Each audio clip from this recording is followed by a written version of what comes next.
Hello.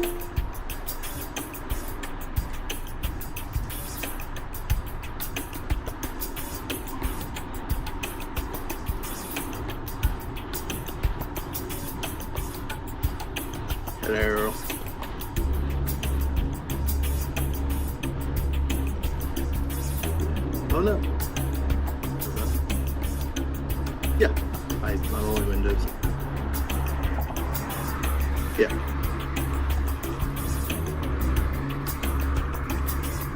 Yeah. Yeah.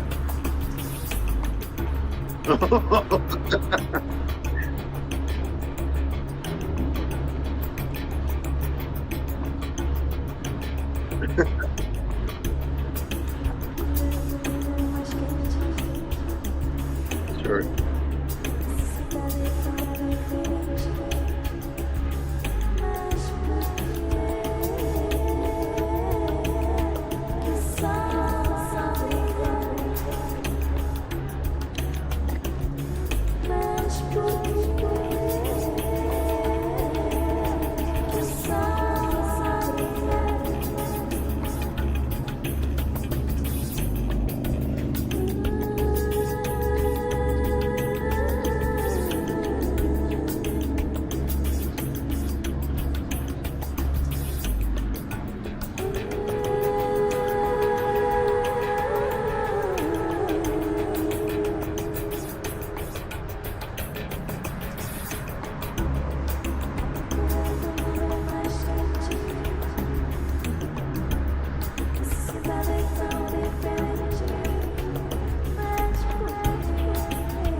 Hey, what's up, everybody?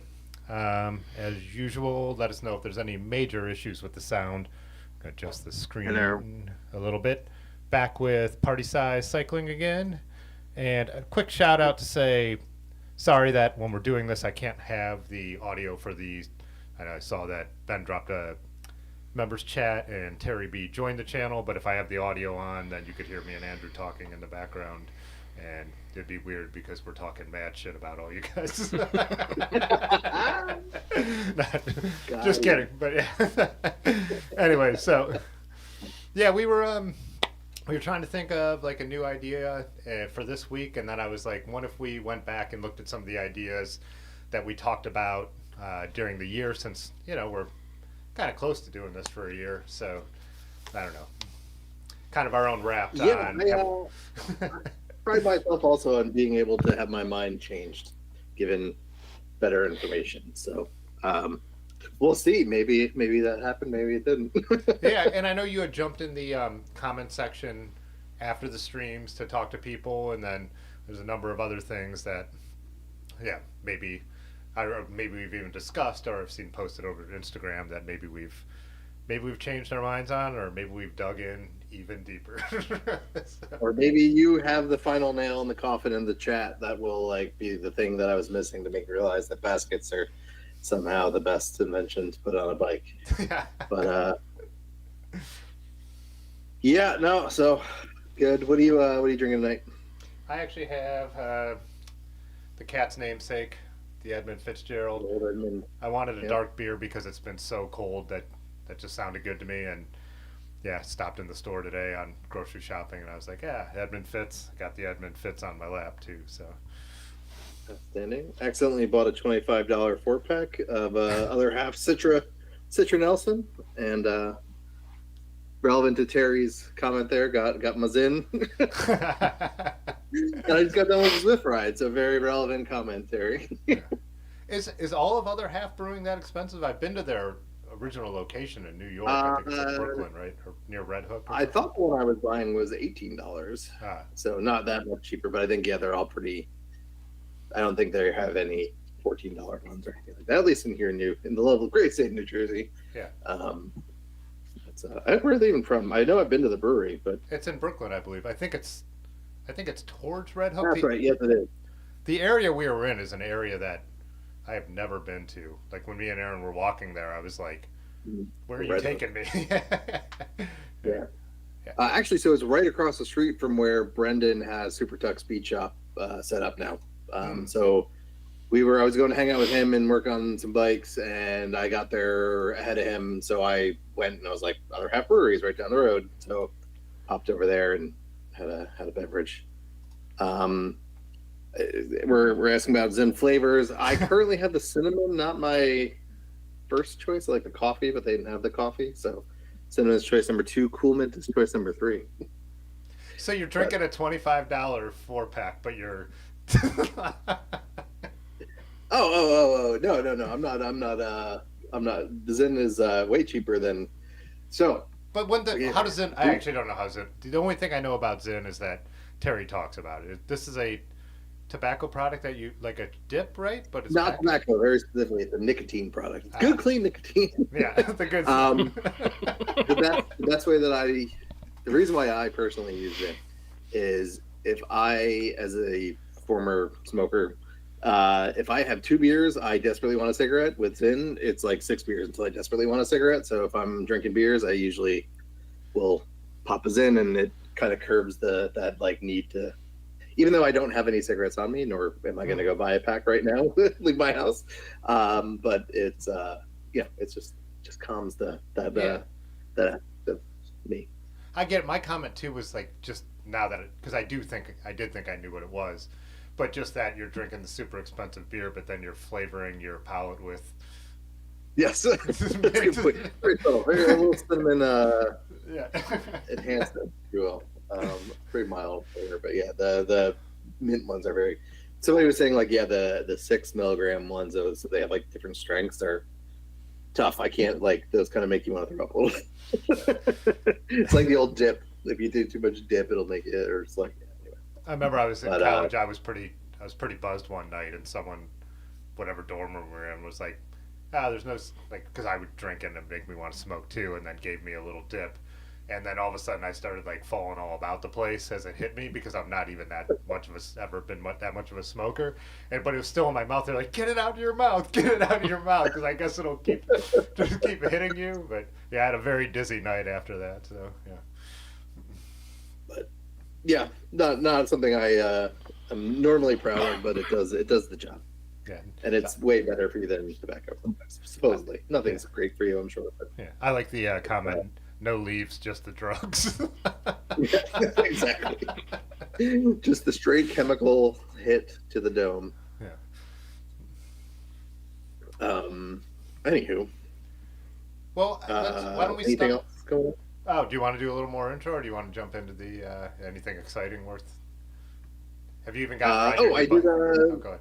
Did Fall Fuck Around on Black Friday. That was a superb event run by Nathan Baker of Hush Money Bikes and his crew over there. He's one of the owners, but he's like I feel like the face of Hush Money Bikes. So he gets all the credit, but there's a bunch of people that do good work there. And it was a great event as always. They give out fun awards. All the Pittsburgh gang came out, Philly people.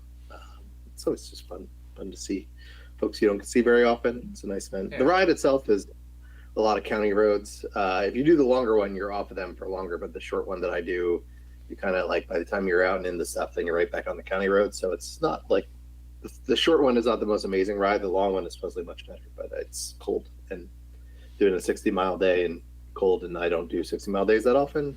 Yeah. Didn't feel the need to. Yeah, I did but Black Friday. Oh, and the bar crawl. So yeah, I just rode my bike around a very cold bar crawl with my family. Oh, but cool. I think we always just do a brewery crawl, but we were keeping it pretty local this time, and so I think I only ended up with like a 14-mile day, but it was all day, mostly sitting in a brewery. Your family does really cool. Yeah. So no, they all drive. I'm the only one showing up on the bike at all the locations. Aaron does it. Aaron rides some years, but it was cold, so. I think that, yeah, have your family do a cold bar crawl on a bike with you. That like, okay, that's where Tim gets his love for bikes from. But yeah, no. I always think it's funny when you meet somebody and then you realize like, oh, this is like a family thing. Like your dad or your mom were really into bikes and that got passed on to you at an early age. Hopefully that's my kid, but we'll see how that goes. Yeah. Or he'll be a race car driver. Yeah. Professional car commuter. Yeah. Well, I guess I have to say, what's up? Conversation is in here too. But so starting at the original idea of this stream, which was us sitting at Gunk's Not Dead around the campfire, when you started to give your whole spiel on why baskets are bullshit on bikes, and so yeah. And I think it was what we were just saying. This would make for a great live stream because everyone's going to argue with you. I think that does remain my least popular one of these, but the most popular one of these that we've done. Yeah. Certainly got the most reactions. So I convinced you? So for you, has your opinion of baskets changed since we started doing that? It's kind of funny because the bike that I have a basket on, I've like outside, I did some tours on it, so that had a lot of miles that year. But outside of that, for just riding, I've actually ridden a lot more this year, but I wasn't necessarily grabbing it because it had the basket. So, but it's funny that I have ridden my basket bike more this summer and fall than I have in any other year. But I don't know. I still like someone just posted a picture in the Discord after I posted the link to the stream of like a 6-pack of beer, a bottle of wine, and then like there was something else, like some charcuterie thing in there. And I'm like, this stuff is still better laying flat than it would just be all jumbled in a bag. But all right, charcuterie board on the go might be the only one of the few. Well, what was things? I think I did get. You did back up handlebars where I was like, good. What was the thing though? There was one since we made that where you saw someone doing something with a basket. Oh, where you're like, the person we were just mentioning, Nate Baker, has like this like tactical basket but it's way more of a solid thing. It doesn't require a rack necessarily, and it has it's for like a solid piece rather than like a basket that like stuff could fall through. So you don't need as much of a, you don't need a bag along with it. You don't need a rack because it's pretty beefy. So it sort of skirts around the things that I don't like baskets for. Yeah. Again, if you didn't see that episode, my main gripes were you need a rack anyway. So and then most people that I know that have baskets ride them with a bag. So again, you're doing all this other stuff to basically just, you could just have a front bag, a handlebar bag, and or a front rack, and be just as well off. And I don't think my opinion has changed. Like I said, I saw that one, although there was a moment when we were having the handlebar mounts, which we'll get to later, that I did sort of feel like, well, what if there was another place where you could attach? Yeah. What if there was a vertical piece of thing that you could attach your light to? So yeah. Okay. Fair enough. But overall, I still think I at this point don't have any baskets, so I have not personally like ridden one and been like had my mind changed. But okay, I've found a couple reasons use cases. Yeah, and that was only basket I might have on my bike is Matt Ford who's been doing all the 3D printed stuff, made like a little basket stem cap thing, novelty thing. Maybe I'll throw that subscribe to the channel just for shits and giggles, but that's about it. I don't think my opinion of baskets has changed, but people certainly, I would say that's the thing I get people talking to me the most about at events, especially the people that watch the stream have come up to me and made comment. And I would say like I totally like in that episode there were a lot of things when we did it where you're like you're making a solid point about that could just be a bag and a rack, or even just a bag without a rack. I still think there are certain situations where I like the platform, and again, you're saying there's already a rack, but I do like I said, leftover food with a bungee, keeping stuff from certain level of jostling, or where you want like more rigidity. Not that you couldn't get a rando bag that did that or something, but there is just a specific use case for throwing stuff in a basket that you want to keep completely level and not in a big space. You did make a good point. I think that's what you landed to, is the rando bag is still, I feel like, the better replacement for that. I mean, yes, if you want, there is an art to packing a big handlebar bag, though, where if you can put things underneath it and on top of it that aren't heavy, but like heavier on the bottom, not as heavy on top, you can keep something pretty flat and level. But I will say in the comments, and not to shit on all of you in the comments or the chat, but so many people in that were like, well, I love just throwing my grocery bag into my basket. I'm like, you can do that with a bag. Yeah. You can put a bag into a bag. It works just fine, I assure you.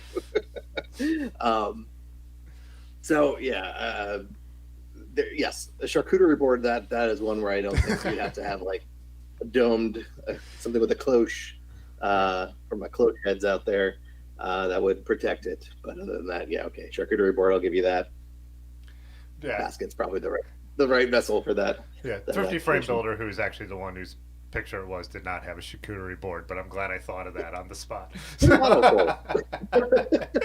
He said, buy a monoful. He said a 6-pack, a 4-pack, and a bottle of wine, and he had them very nicely arranged and tied down in the basket. But yeah, get by just fine with all those things in my big old jumbo jammer. Yeah. What's up, Austin? By the way, you're welcome for the reflector. It was my pleasure. So I guess the number 2, I think we were like in instant agreement on, and I don't think anything's going to change for either, which was expensive headsets. I think you were saying Chris King specifically, but in my mind it just goes with almost any expensive headset. Unless you're just trying to bling your bike, I just still don't think they.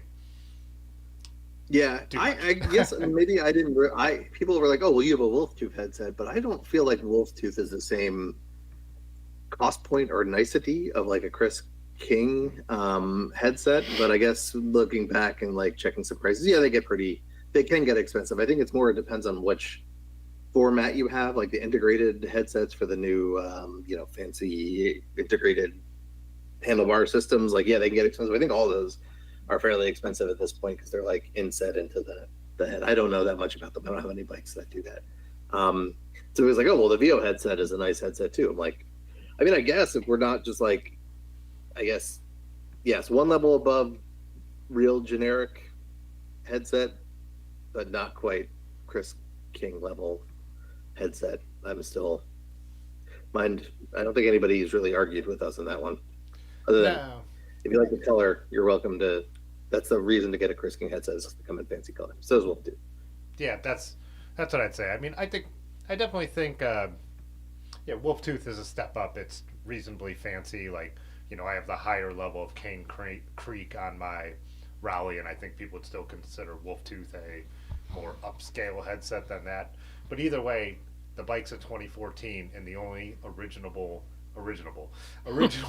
moving component on it that has no trouble is the headset. And it's a Cane Creek. So for me, it's just like, again, unless it's bling or unless it's color or, like you said, a very specific fit. I don't know. I guess the one thing though is, so maybe where I would recount this a little bit is I feel like every time a bike mechanic gets on my bike that's a quill stem headset, they're always like, "Oh, your headset's loose." I'm like, "Oh, I didn't realize," and they'll tighten it, and can't tell the difference. I guess there was one time where it was definitely loose, and I actually had to take it in the shop. But so maybe, I don't know, maybe that's the difference. If you had a really nice quill stem one, maybe they don't come loose as often. I don't know. I think I have VO quill for all my quill stem bikes. I'm pretty sure they're all VO, or if they were like a used old bike, they just whatever had it. If it wasn't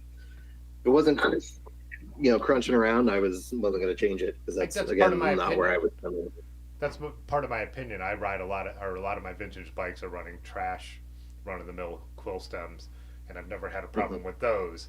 So I didn't even see the huge recent, except outside, like, is usually one of my disclaimers, serious downhill mountain biking, where I would want to know the components if I'm doing a Red Bull Rampage are not going to kill me, are not going to be the failing point on my life. So, I think if you're doing the Red Bull Rampage on a quill stem bike, you have bigger problems. yeah. But I mean that for all components, like same thing that I'd say in my thru axle component again. But yeah, that's what Terry just said. I will argue that big mountain bikes will destroy cheaper headsets. 100%. I'm sure they will. And again, like, people did mountain bike on the old stuff, but man, they didn't mountain bike quite the way they do today. No, the features and the size of the jumps, and and they also just the speed that they're going is like way turned up from what it used to be. And those people who did ride those old bikes, they were fixing them all the time. Let's be honest. Like, the whole idea that it's like, people always say this to me, like they used to use that certain thing all the time. It's like, yeah, those original mountain bikers, like in the 80s, the ones who were doing the clunkers, they rebuilt those things after every single run. It was called repack ridge. Repack. They repack the bearings after every run. So serious mountain biking is a different world. So yeah. A good transition to another one of our bullshits. But so at our movie night, we watched Wendy Craig documentary of documenting those early days, and that's all. A big thing of what they talked about is they were using coaster brakes and stuff like that, and they would get down to the bottom, and you could do a run, maybe two, and then your bike was shot, and you'd have to go home, you'd have to repack the brakes and the bearings and do all this stuff. So so it's literally the the defining characteristic of early mountain bikes was that they needed to constantly be rebuilt. Yeah. So good transition into Quicksilver. Oh yeah, the was movie. Bullshit. Yeah.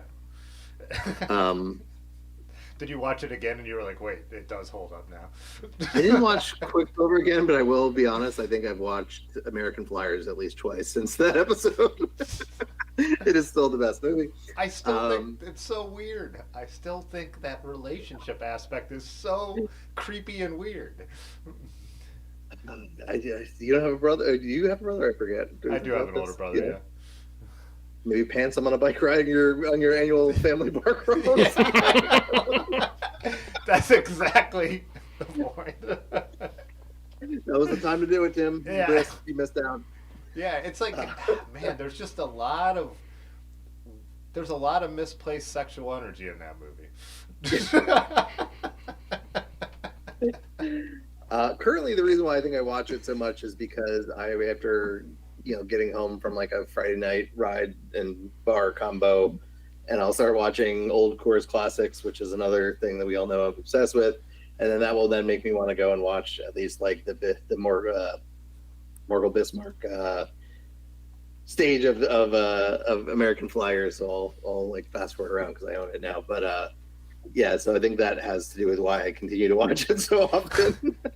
Well, it's fine. I will say, I mean, growing up watching the skateboarding movie, which I alluded to in our movie conversation, yeah. Gleam in the Cube, it's not a movie that holds up, but like there's skating scenes by the Bones Brigade. You know, what's the Rodney Mullen does one of the best street scenes that you know. So it's as a skateboarder, you could still go in and watch that stuff and like it, and the cheesiness of the movie is not one of the things I really enjoy about it. But yeah, but I wouldn't call it a you know I'm not. I don't want to hear Siskel and Ebert's opinion on it. You know? I'd be curious to be in the chat because I think when we had done the poll during that episode, we had found out that 70% of people had seen Breaking Away, but I think less than 20 had seen American Flyers. Mm-hmm. So I'm curious, did that episode get anybody to watch it? And what were your opinions of that movie? I will say the one thing looking back, I pulled that when we talked about doing this episode. I was maybe a little too, when I looked back at the spreadsheet, a little too harsh on Breaking Away in my quest to make sure that American Flyers was at the top of the list. So I will say that Breaking Away did deserve probably a few more points in that rubric than I'd given it. But it's also the guy from Breaking Away, I guess, was more involved in that in American Flyers than I realized too. I think when we had that initial conversation, but getting obsessed with the Coors Classic, and people have now started giving me Coors Classic merch. Like something will pop up in Philly on like Facebook message marketplace or whatever. Like I went to Nutmeg and somebody just like handed me an 81 cap. I was like, sick, thank you. I love that I'm becoming known as that guy. I just watched the 1981 recap of Le Mans versus the Russians last night, and I can't get enough of Coors Classic stuff. But I now own a decent more amount of merch. I was thinking back and looking at Quicksilver, I still stand by like Quicksilver is not as good as it is given credit for. It's certainly an overrated movie, and what's funny is I was trying to think back of Premium Rush. I really can't remember much of the plot line, but I will say that when some people in the comments of that video had pointed out that like, oh, Quicksilver made me want to go get chased around by cars by bike when I watched it, when it came out. If that's what you're watching that movie for, Premium Rush is literally just Joseph Gordon-Levitt getting chased by cars and people with like guns, if I recall. I forget. I'm trying to remember the actual plot of the movie.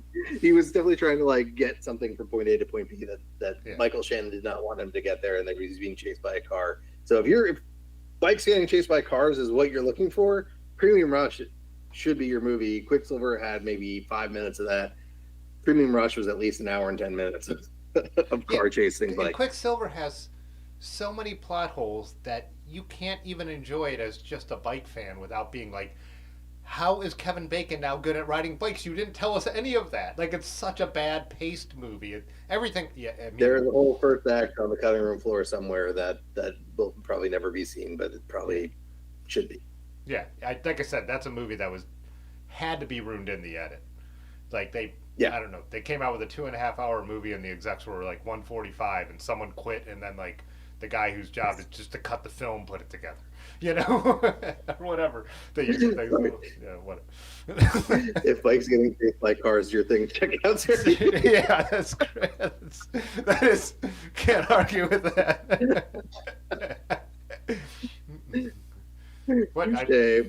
Terry's video from just last week is that's a good one. Right, the getting chased in the Bronx, right? So yeah. Yeah, and I think that is one thing. Now that the weather is colder, we had talked. There's a video. Oh, good.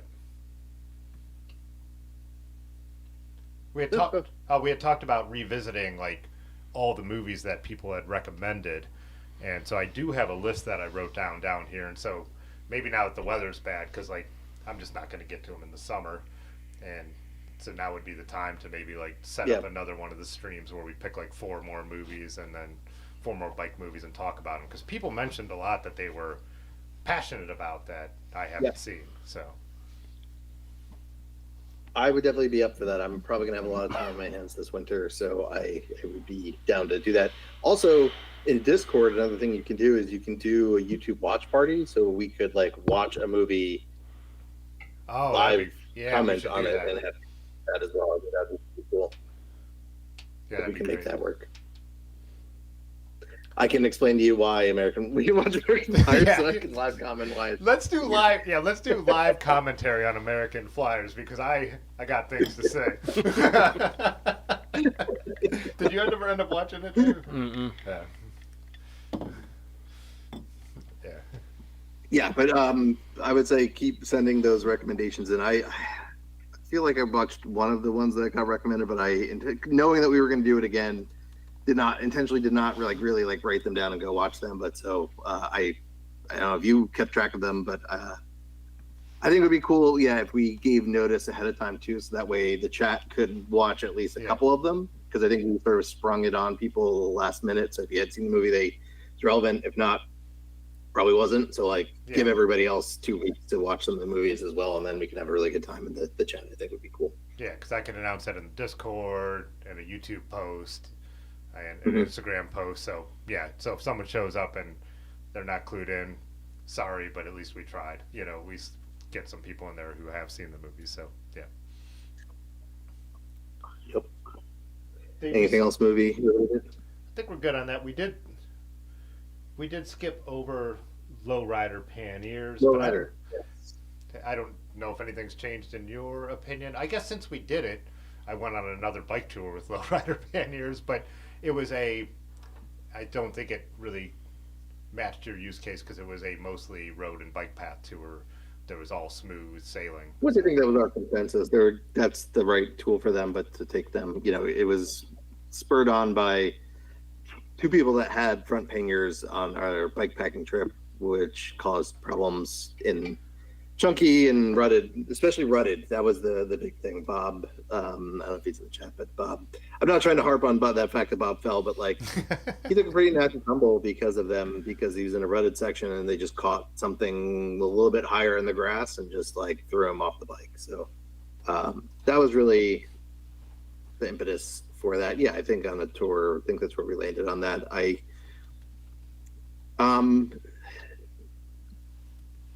still don't think my opinion of that has changed, I would say. I don't know. I think I've reconsidered mine for off-road, like with our talk and then just with thinking of our Michigan trip. And then the one time when I met up with Dylan and we did like gnarly old school mountain bike trails on the way to set up camp and then ride more flow trails, where I was like, I'm underperforming like with what I could be riding if I had gone with my 2 Swift bags on the bars and under the saddle and a frame bag. I'm like, even though people talk so much about getting the weight lower and the bike handling better, which is true to a point, is just having everything nice and tight and compact on my bike. I am more comfortable off-road. And so yeah, I think for off-road touring, I don't know if I would ever go with the front 2 panniers again. I would rather have my stuff like secured tighter to the bike, even if it meant the center of gravity was higher. And because also in the North Coast Traverse in Michigan, me and Brad were clipping trees and stuff like that, and there was a couple times when a tree almost took me out because the trails were so single tracky and narrow, whereas if the bag is the size of my handlebars, not that people never catch their handlebars, but that's up to you. You don't think about where you're going. So. And even if they're in the back, right, it's not as much. If getting stopped behind you rather than getting stopped you're in front of you is a way different danger situation, right? So I think again, the front aspect of it was a big part of that conversation versus the back. Okay, you clip it on a tree behind you, that's pretty salvageable, I feel like. There's something about the nature of riding a bike, and I guess it's just the front wheels what steers, that we all know when we lose control in the rear, we're usually able to pull it back under. When your front wheel goes, you usually end up on the deck. That's it, yeah. So yeah, definitely. So has anybody, I'm curious if anybody's had, because like the alternative then, because sometimes you just need that much room regardless of what terrain you're riding, right? So like I have cages that go onto my fork, right? So the fork mount and stuff, which is one of those things where it's like that's such an interesting feature of a fork because 95% of the time I don't have anything on there. When I do want it, I'm very glad I have it because I can add a bunch of extra mounting points. But like, I wonder how those hold up if you hit something, going through like a tree gap or something like that, and you hit them. I'm guessing that would probably rip out before throwing you off. I don't know. I don't know if anybody's ever had that happen. Yeah, I think you're probably going to jerk the bar pretty hard. You know what I mean? Yeah. Because I mean, if you're 3-pack mount attached, you'd think it'd either tear the bag or just send your bars turning before it's going to ruin your mounts or anything like that. Yeah. But there's different. There's a Yeah, I bunch would of hope that different the ones. bag will rip off before it would rip the fork. Yeah. No, I've don't definitely know. been interested in trying some. I think Buddy Ben Large Marge in the chat has some that mount to the 3-packs and they're a little smaller. And I was thinking, it's like, could you get away with the smaller ones and then maybe a frame bag and a handlebar bag? And again, this is one of the things that really comes down to like your individual bike geometry, because the reason, like even a lot of the what's the brand? Terry even wrote him on his last few tours.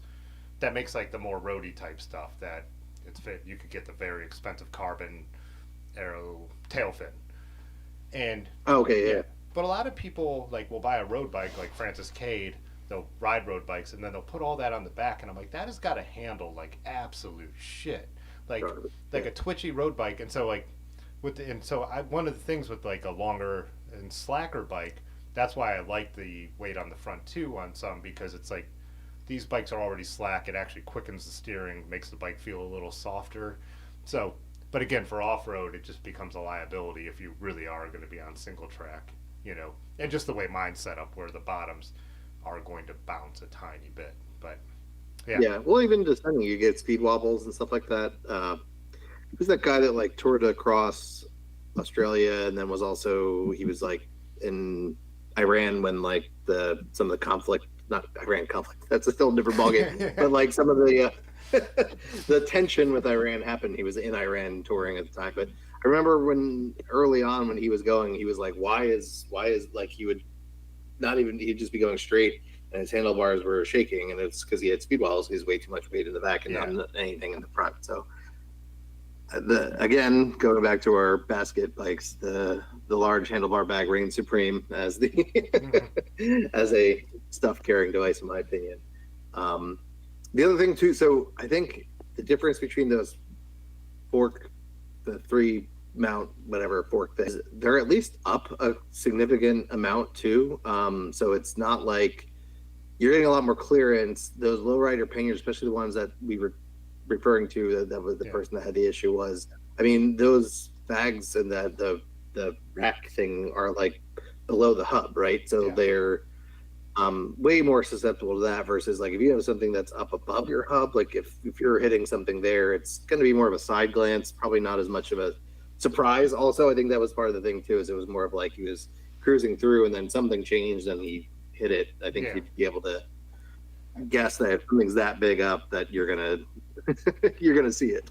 Yeah, no, 100%. I Not be so definitely think surprised by if it's on your 3-pack mount, it's going to be in a different position, and generally a little smaller, anyways. So yeah, I do think like off-road touring, and even though panniers are coming back for that, and the micro panniers on the rear and all that stuff, I still kind of like the Carrot Ice style bag.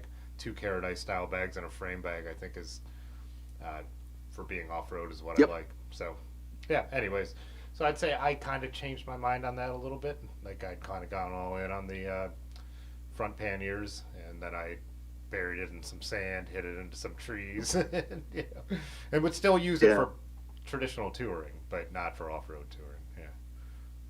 Yeah, there's a couple of us talk about. There's a route that goes down through the Pine Barrens. It's like a 3-day route from like Trenton to Atlantic City that we might be doing in spring. And so I think after doing that, the last like packing jaunt that I did, big handlebar bag, Carrot Ice bagman in the back with another big bag, and then like a half frame bag. I had plenty of room in that, and even when we stopped for supplies and stuff like that, I was able to kind of just like load it into the back as long as you're pretty close to camp. So I think that's it. And then if I really need more room, yeah, so maybe the salsa anything bags in the front on a rack, or not a rack, like the anything cage or something like that. I think is the move there. So I don't think my opinion has changed too much. Next on the list, I've got through axles, and I think we so thoroughly went so deep on this one that we did talk about the idea of having our significant others who have never used the vice versa one try them. Yeah, that's a good point. We never did that. Yeah. That would have been a good follow up.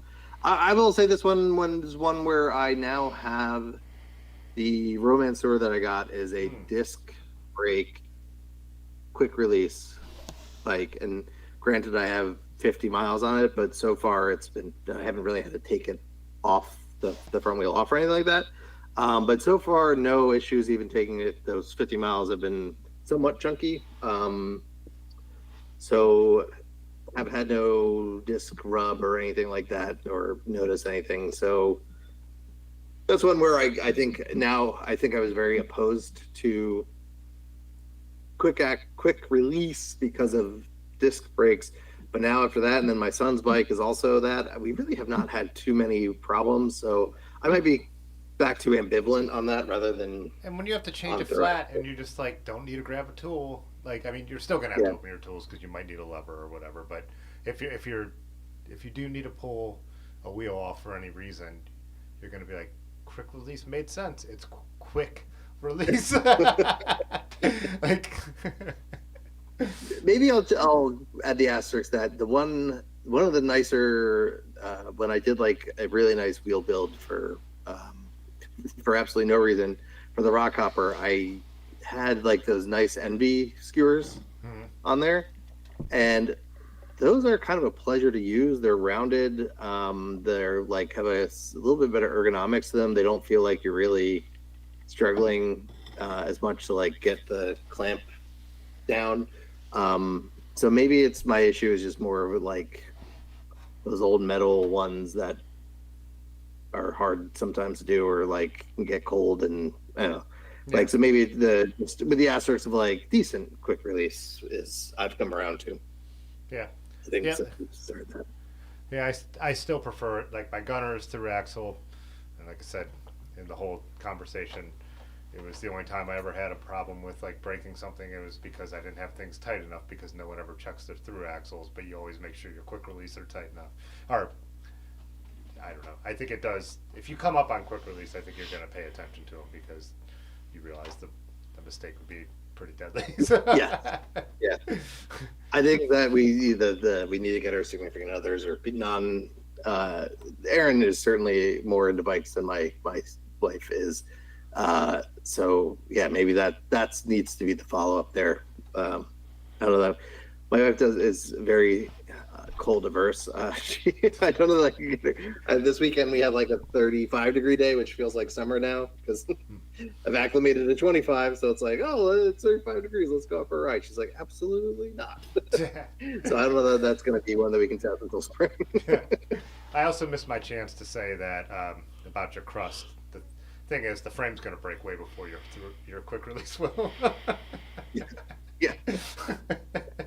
Everyone's got to get a. Luckily, I got like one of the 2017 ones, which is before they started having those problems. So fingers crossed that it is not, because that was certainly a concern that I had before buying it, and then doing some digging around. It seems like it's the mintier green ones and less of like the pea soup green one that looks like a surly green. The mint green ones are the ones that have had the problems, not the old pea soup green ones. So fingers crossed that holds up for me because it is a nice bike. The buying that used from Ryan before he moved though, like the parts on that bike were just kind of worth taking the risk on it anyway, because even if I do end up having a problem with the frame, there's a dynamo wheel set, there's some carbon handlebars, there's white hubs on the back, it's got a lot of nice componentry on it, so I am fine with if I have to rebuild that somewhere else.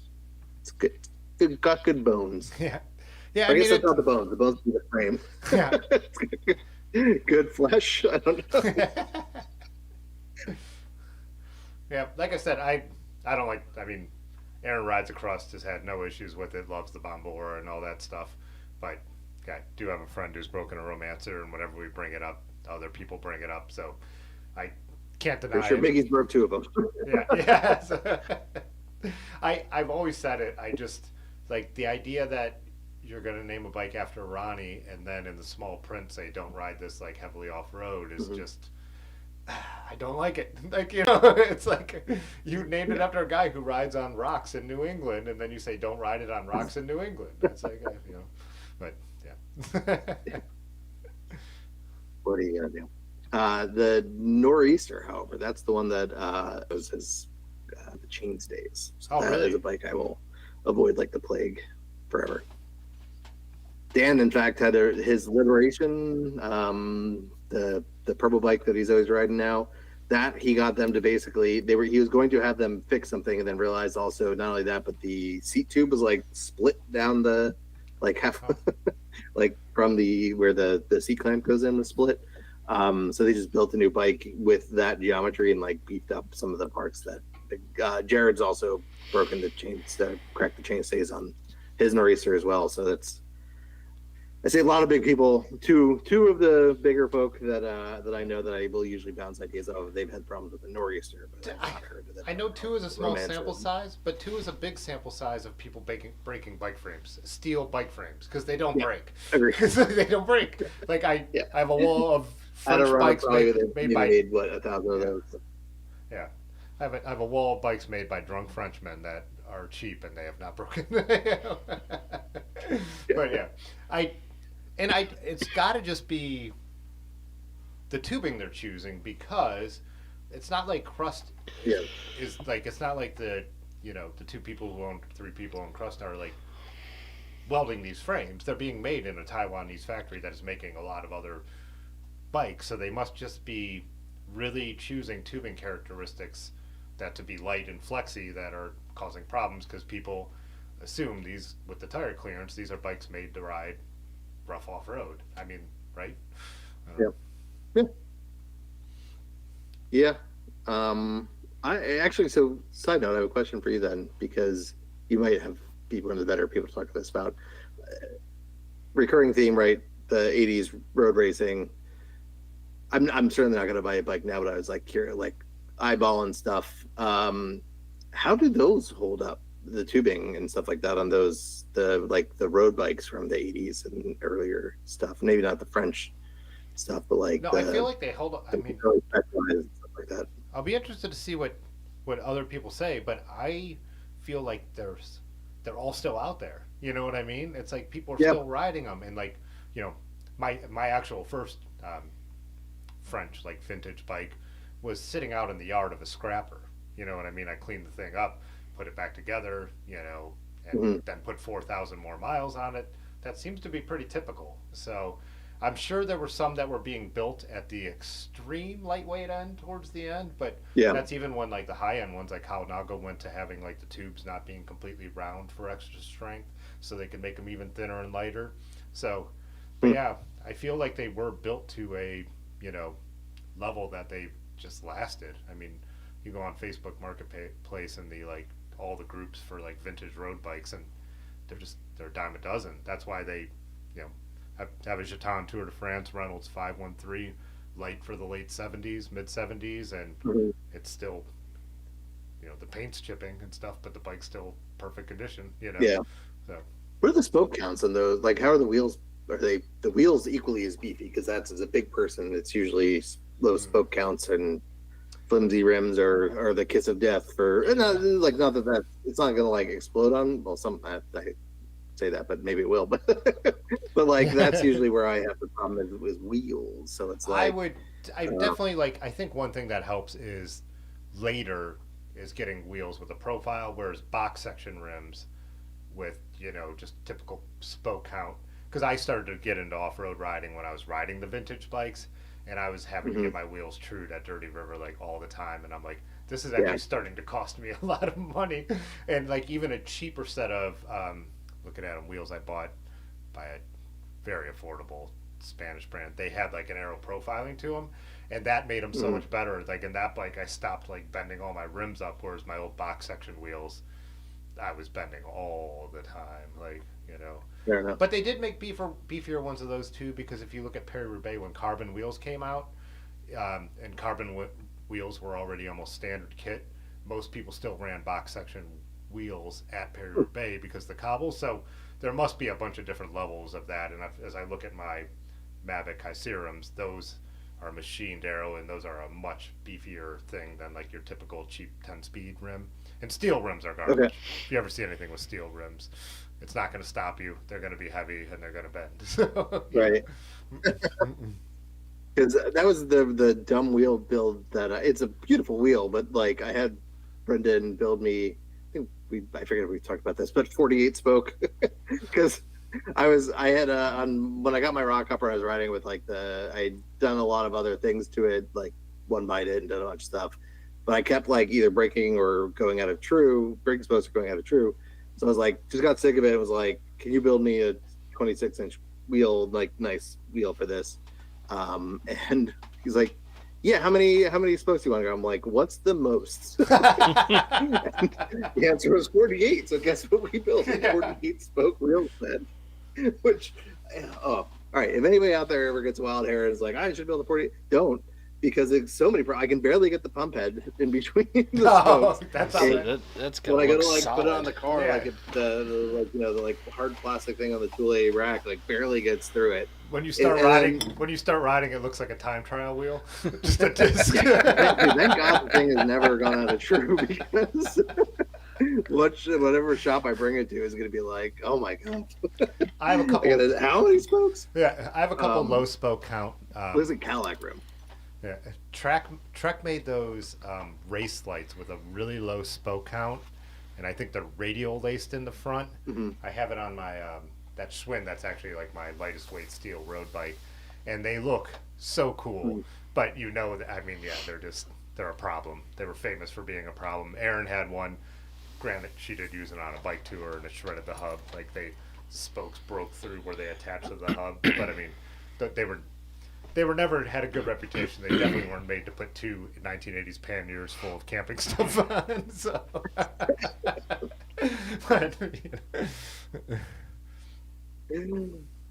But for those in the comments, yeah, 32 is good. I like 36 Yeah, I as see my 36. sweet spot. I feel like 36 for bigger folk is the move. Especially, I got on the Wild. I have those Outback, the Astral Outback ones, which are asymmetrical, which are make them even a little stronger too. Like that wheel, I feel like it's not carbon. I will never buy a carbon wheel, but it looks. I get comments all the time. People are like, "Is that carbon?" Because like it looks like a really nice wheel, even though it's alloy. And that thing, I've done quite a bit of stuff. I think I didn't get like retention, but it's never come out of true on me, which is good. yeah, my Velocity wheel. Someone mentioned Velocity. I pulled it up, and they again have that like more of a shape to them and stuff. And what I've got the Blunt 35s and the I've ruined those rims, but I've never like had them go out of true or anything like that. It's so weird to think about how much I had wheels go out of true back in the day, and now it's like I like break stuff before they go out of true. It's just like a different. I don't know. I do feel like it's the shape of the rim that it must have a big effect on the strength of it. So.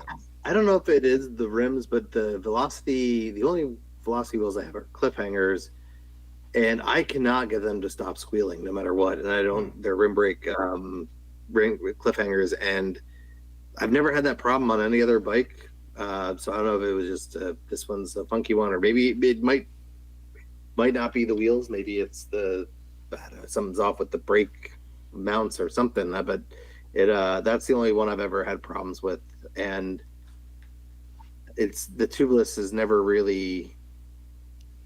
It's the one I have the most problems keeping it to hold. So I don't know. I'm not sold on that's the only. That's not true. I have the Velocity tandem wheels; those are fine. The cliffhangers, though, I've not had amazing experiences with. So anyway, for what it's worth, but I have small sample size there. It's only on one bike, and it's a bike that it's an old rock upper. So who knows? I had it's messed up. one of my ailerons had a problem with corrosion, and Otis is Otis from Dirty River is like, well, what about the winter? I'm like, this is my rally. I don't ride this in the salt very much. Like, it's my drop bar gravel Mhm. bike.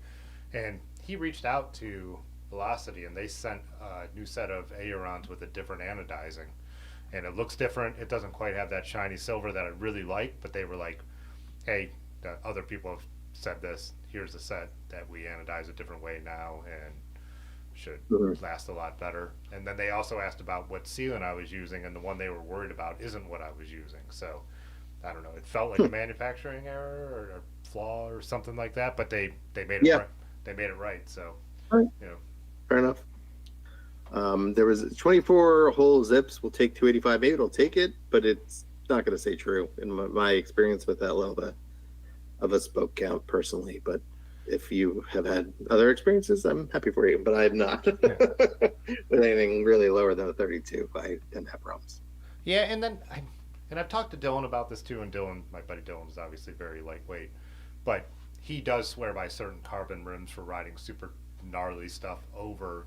And I'm just not an expert in that because it's not my price range. It's not my Yeah. budget, or my budget is the right would be the right way to say it. But like they say, a lot of those carbon wheels are lifetime guarantee. And so yeah, that's just not my I'm world. so far, any of the ones that I've looked at, I'm so far over the weight lane at Oh, really? 295 and over the weight limit for them. So I don't feel like that's a risk I need to take. The Yeah, titanium stuff on the wild gets it light enough. I don't really need to shave the wheel weight, I think, and it's fine.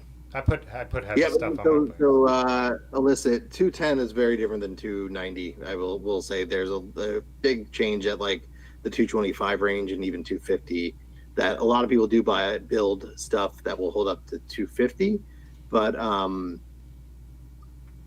at 295 there's very little you can find out there that will hold up at the lower spoke count in my experience. Again, if you have other experiences, Yeah, and like Terry was saying, right? are we discussing carbon versus alloy? Because carbon does hold up better, but you're saying for larger riders that they have a limit that for most of them that is lower than. Yeah, and that's the thing. I can't say how they hold up because I've never wanted to risk it with the weight limits not being anywhere like if it's 285 weight limit and I'm 295, I'm going to I'll roll that dice. But like when the weight limit is 220, I'm not gonna Yeah, risk that. You know what I mean? So it's like I've never been close enough to the weight limit for carbon rims that it's been in the cards. So I can't say. So maybe they will. Maybe I would get them and they'd be fine. And it has more to do with the spoke count than it does the rim material. But I'll never know.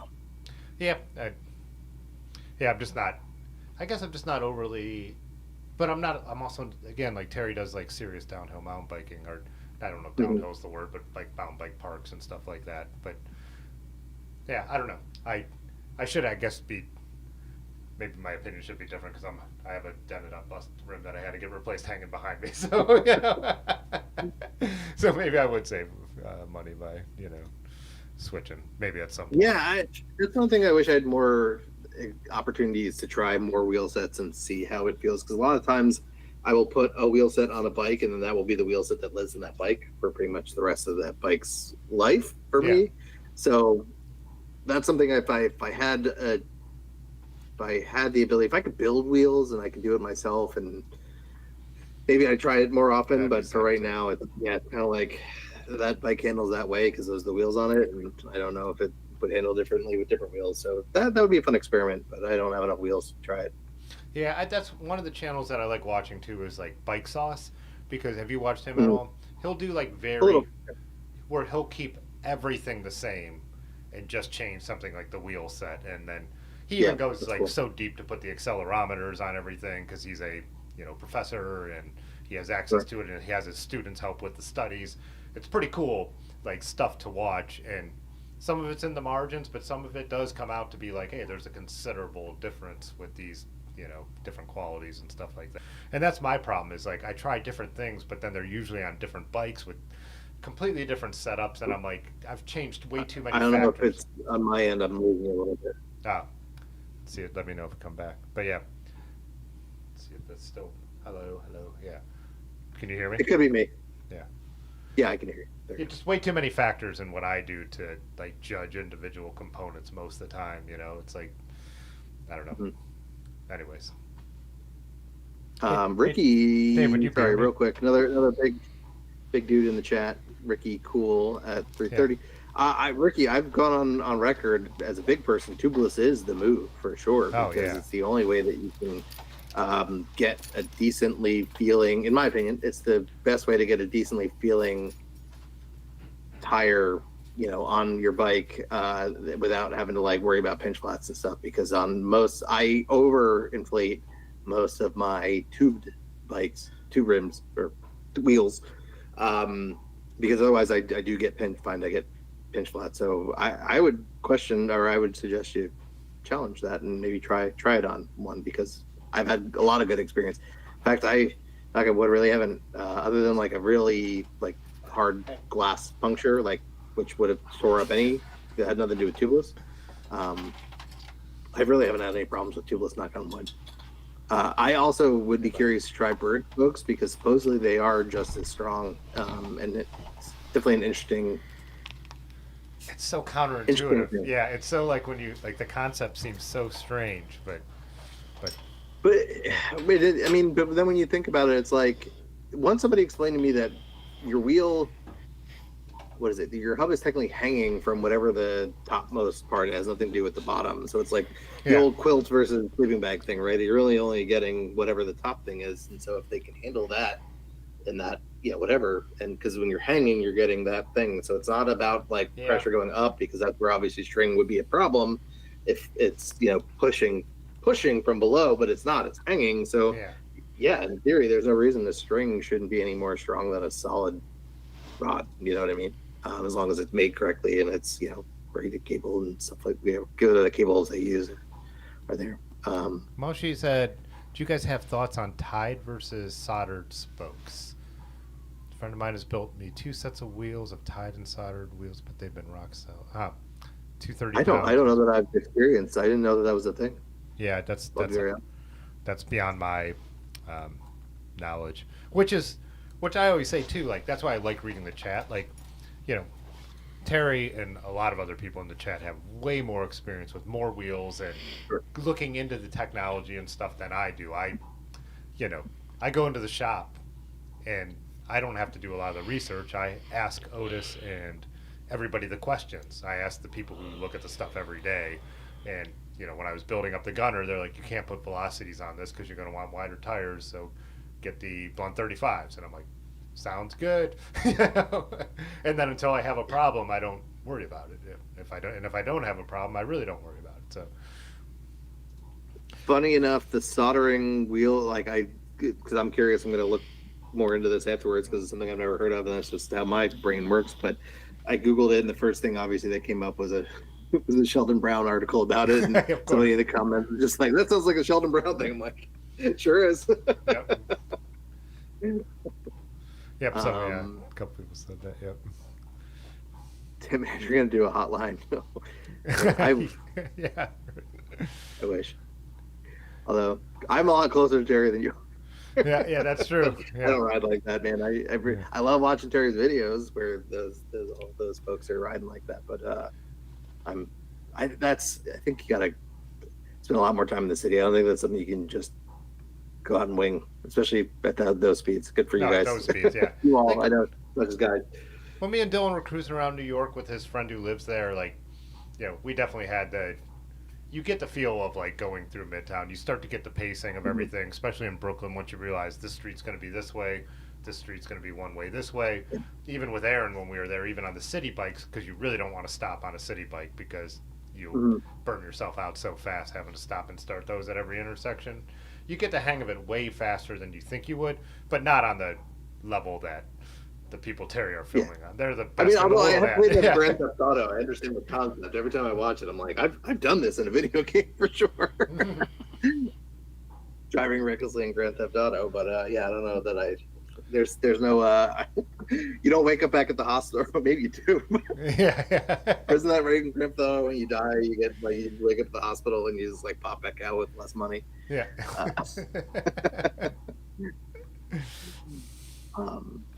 just going through the comments, see if there's anything else before we move on. People were talking about the Spinergy wheels. Wheels are always one of those things that it's like, oh yeah, those are cool. I love them, and that's why Pudgy gave me my. Are they solid though? Spinergies have they look like 4-spoke, but they're I guess technically 8, right? Because there's 2 pieces on each.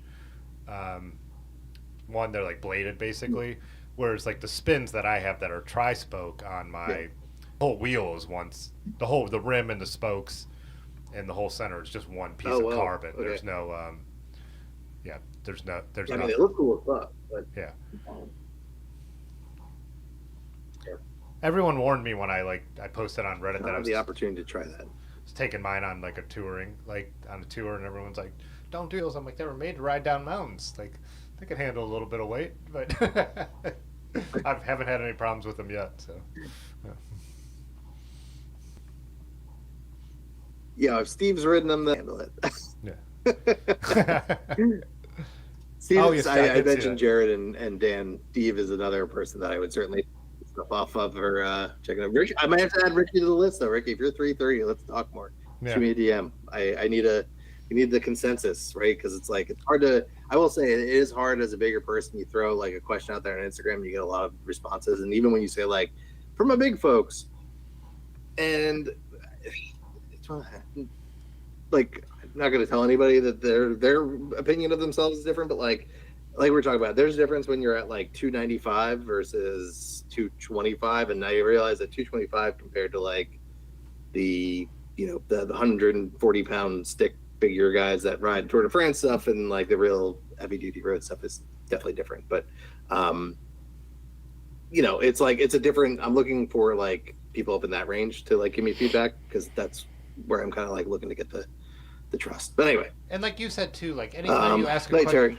Yeah, and anytime you ask a question on like Instagram, like there's just always so many people who read the spec sheet and then just regurgitate it back to you. You're like, yes, I could have done that myself. I'm asking for real world experience. So we lost a connection there for a second, but it looks like it's coming back. So give us a second, guys. Yeah.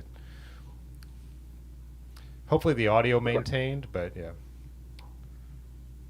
it is coming back through now. So the cat is blocking the wire. I'm hardwired here. Okay. Well, once again, we got our money's worth out of thru axles. Yeah. Okay. Yeah, it's got to be then. Sorry, folks. It also proves to me finally that this is YouTube because and you. The top wheels somehow everybody rides them. Yeah. This does make sense though that like it's YouTube and not my connection because me and you are still talking to each other over the internet with moving pictures, as the kids call it. It's so weird. I am getting a little bit of in and out though too, but it might be on my. Maybe I don't know. Maybe it's not. Whatever. Yeah. There's nothing we can do about it. I can't change the internet. Yep. All right. So the next one. Oh yeah. What is the next? Let's skip Strava Premium because they're. Well, let's get a Strava Premium then because that's gonna pick up again here because. I don't know. You have premium, so that you're under a different thing, but it's way too early. But Strava put out like every other app now in the world is putting out their, hey, your year in sport thing. Oh yeah. For the first time now, though, you have to have premium in order to get your year in sport. Do you? They're paywall in the year in sport, man. They're paywall in the year in sport. I'm glad I'm on the right side of that one. Yeah. I can. All right, so it'll tell me that Josh Dietz is going to be the person that kudoed me the most, and it's going to say that my longest day of riding was down at OBG or OGB or OBG with down at Steve's event, and I don't know. The segment I had the most was the probably Tempest Fugit on Zwift because that's the one that I do, and I need to like get my 10 miles done and be done. Oh, so side note. So they announced for 10 miles a day that the contest is done at the end of the year, regardless of how many people are in. Oh, so okay. I have a decision to make whether I want to keep going or not, but the contest itself will be over, which kind of anticlimactic because like I feel like because for those that you don't know, been riding 10 miles a day. It was a charity thing. Everybody kicked a bunch of money into GoFundMe. The last person standing riding 10 miles a day would get the pot to the charity of their choice. But if we split it, it's like $100, which feels really anticlimactic to ride 10 miles a day for 365 days and be able to like give a check for $100 to a charity. I've been pitching that, hey, he should like go re-solicit some more donations for this because it would be cooler to like, give a bigger check to somebody or, make a bigger deal out of it. But I think the problem is he's going to run it again in January 1 for 2026. So I don't think he wants to like burn all that, the old contest. I mean, Kev does, this is YouTube. He's like Kev does Insta, Kev does Strava, is all of his things. It's a pretty decent YouTube channel, but yeah. So he's the person that puts that out. So if anybody out there wants to do 10 miles a day, follow that dude, and it'll be starting up in January. It's a good thing to do. It's fun. I'm ready to move on and just do some sort of activity, not necessarily 10 miles. Like maybe make it a certain amount of climbing or going to the gym or running or doing just something every day, but like. There are some days where I was like, man, my legs could use a break, or like, hey, my IT band is acting up. Like, what do they say to do for that? Rest. Well, go fuck yourself. You have to ride 10 miles every day. Or I got like a week ago, I got a really nasty saddle sore. I haven't had one in a while because this is pretty leathery down there at the moment. But I got one and it was just like, man, it was almost like one of the least, like, I don't want to do this at all things. It was like a week ago. So that was, I'm ready to be done. But anyway, so yeah, Strava Premium. 3 weeks left. So right, 3 weeks. Yeah. Yep. 3 weeks left. Other than catastrophic injury, I'm gonna finish it for sure. But yeah, Strava Premium. I don't think my opinion of it's changed at all. I think they're still ripping people off, but. Yeah, I'm still going to pay for it. It's my number one social media app. So, yeah, like I said, I'm annoyed because it is a nice format to be able to repost onto Instagram. However, I will just take a screenshot on my end of year and be like, "This is what I did." It should end up around 4,500. I think is my estimate. You know what, too, because. Really, like, I will watch that thing where they try and dive into some of the stuff, but I follow my numbers as we've talked about anyways. Like, it's not like the Spotify thing where Strava does try and do that kind of graphical thing too, but I don't really care because riding is so different than what music I listen to. Like, I don't use Spotify, I use Google, I use YouTube Music because it comes free with premium.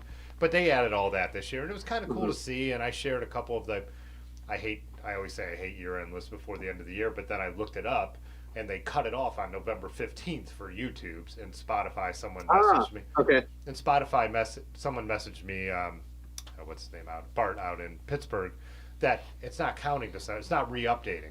Where Strava is different is it'll update every day until the end of the actual year. Yeah. And my goal is what the numbers are on January 1st. Like, or December 31st, basically, at midnight. I don't care what they are on December 15th. Like I always say, I'm going to do the Festive 500 and all that. So it's cool they make that whole graphical thing, but I don't really care. I just want to see my number at the end of the year. I'll look at the feet climbed, compare that to last year. I'll look at the mileage. But unlike music, where it's more interesting to see categories and they could do a lot more, and YouTube could do a lot more with, like, what kind of person does this mean you are? That's kind of what they're doing with YouTube. Like, and it gave me a profile like, you're the most likely to find a cool vintage coffee shop on your bicycle or something, and I'm like, that's kind of pretty interesting. Like, they did a good job there, like, of making something interesting. But Strava is like, the number of miles I rode is what matters. It's not it doesn't mean I'm any kind of different, whatever. So, anyways. Well, but to that point, I think, and I don't want to open up a Spotify ethic debate, but with the music apps, they're typically not telling you throughout the year, hey, you've listened to All Out War 1,700 minutes. There's not a running total every time I go to play All Out War. Every time I go on a ride with Strava, I can see how many miles I've done for the year, what my averages are, what my best half-hour power is for the year, right? Like, you get all that stuff as you go. So with Strava, it's almost like, well, dude, I have access to all of this. Yeah. It's not like with the music services where you don't know what you're at or what your top artist is until they tell you, because they're not telling you throughout the year. Strava, they do. So, like, again, paywalling that is silly. I have access to all this information. I mean, maybe I don't have access to, like, summing up all my kudos for the year or whatever, but, like, I don't care, right? It's like, how many miles did you get for the year? That's really what everybody, like, is not that cares about, but, like, it's a fun thing to see, right? Like, when you have a good year, it feels great. When you don't, you realize, hey, maybe I need to get the bike correct, or maybe that's, who cares? Maybe you don't post it, whatever. But, like, I'm really proud of, for me, 4,500 is a shit ton. It's almost double what my best year, I think, was 2,500 before this. So, like, 4,500 is a big, but I hit that number realistically again, I think. I say that, but who knows what the future holds. But, like, that would be a pretty big deal for me to hit that number again. So, like, well, I get that year in sport, but I'm going to just post I did this, and that'll be fine. Not that it even matters, but, like, it is nice to have the graphic, and it is nice to have that, like, thing. So I don't know. That's just more like it, but it's par for the course, which is gatekeeping anyway. You know what I mean? Your like, information that you recorded on a different device. Hour and a half that we talked about this. Yeah.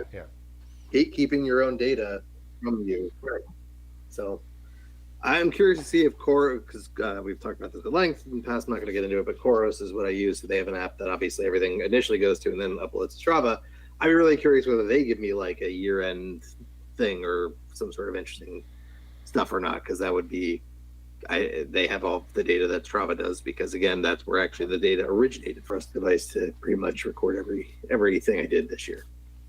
So we'll see. Yeah, it's not like you need YouTube to know. One last fuck you from Strava for the year. No. Yeah.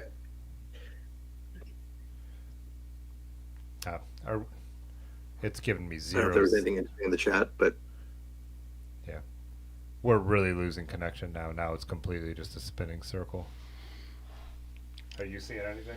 Even being on the web, but I'm on Wi-Fi. I'm not tied in. But yeah, something's going on. Yeah, I think we're completely down now.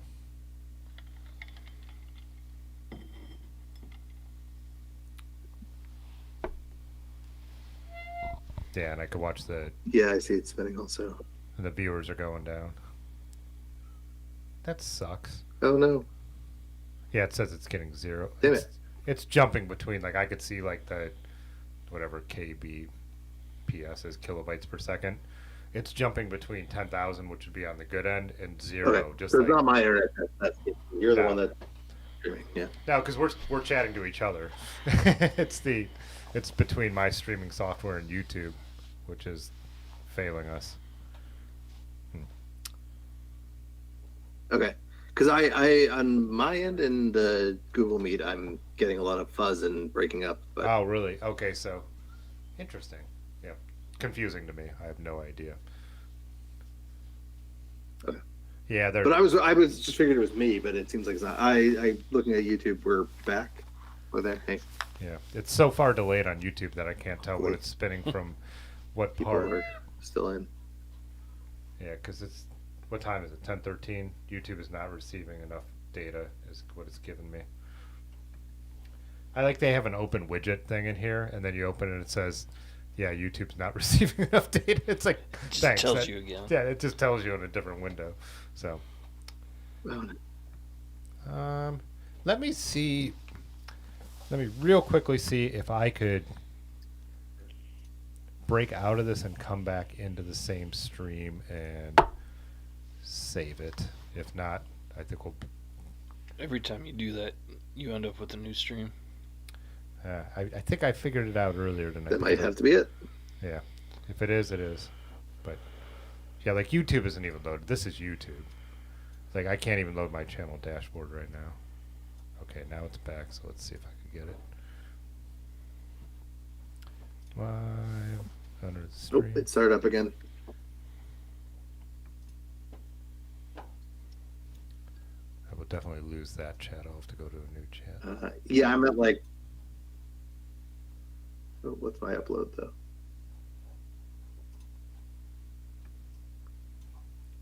Let's see if it reconnects, because it's totally down now.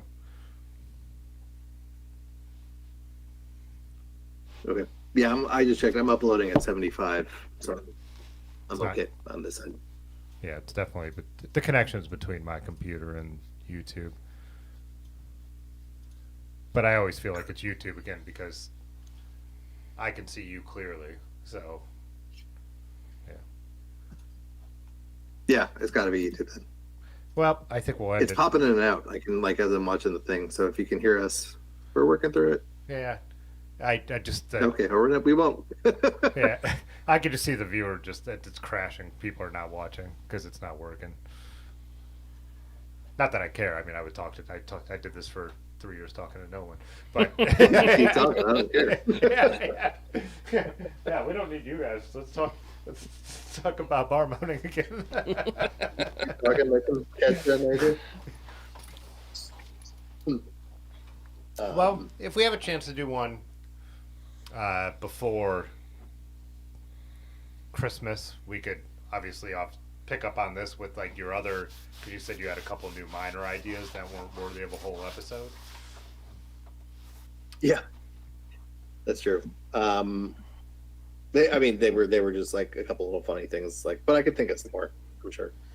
Because that would be the day before Christmas Eve, right? If we were 2 weeks out from now. Yeah, I'm good with don't that. have If you anything are, going on, yeah, so. I'll have. Yeah. Because that's still like I think it's a right. Because is Christmas Eve on a Wednesday or is Christmas on a Wednesday?